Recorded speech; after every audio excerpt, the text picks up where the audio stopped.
সত্যিকার অর্থে বাংলাদেশের যে ঢাকা ইউনিভার্সিটি বলেন আর এটাকে যাই বলেন ফুরিয়ার কলেজ, এটাকে বিশ্ববিদ্যালয়ে রূপান্তর করা, এটার জন্য একটা আসলে আমাদের এখন যেটা হচ্ছে একটা লিডারশিপ দরকার, এবং সেটা আসলে আরো আগেই ঢাকা ইউনিভার্সিটি টিচারদের মধ্য থেকে সেটা উঠে আসা উচিত ছিল।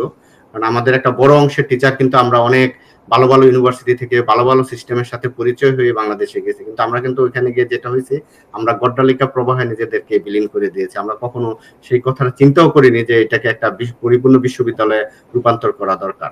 সো এই ব্যাপারটা এখন খুবই ইমিডিয়েটলি ঢাকা ইউনিভার্সিটির টিচাররা চাইলেই পারেন, তারা কিন্তু একটা ওয়েল ডিফাইন্ড আপনার গ্রাজুয়েট প্রোগ্রাম চালু করতে পারে, এবং এই গ্রাজুয়েট প্রোগ্রাম চালু না করলে এটাকে আপনি কখনোই এটাকে একটা পরিপূর্ণ বিশ্ববিদ্যালয়ে রূপ দিতে পারবেন না।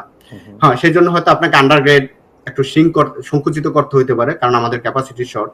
আমরা যেটা দেখেছি বিগত দিনে বিশ্ববিদ্যালয়ের প্রশাসন থেকে বিভিন্ন বিভাগ খোলা হয়েছে একেবারে অপ্রয়োজনীয়, একেবারেই অনেকগুলো ইউনিভার্সিটি ডিপার্টমেন্ট আছে যেগুলো খোলার কোনো প্রয়োজন ছিল না। তারপর অনেক সময় চাপ দিয়ে জোর করে আপনার স্টুডেন্ট সংখ্যা বাড়ানো হয়েছে, কোথাও হয়তো 40 জন সেই জায়গায় এখন 80 জন করা হয়েছে, 100 জনের জায়গায় 200 জন করা হয়েছে, ক্লাসরুমে বসার জায়গা নাই।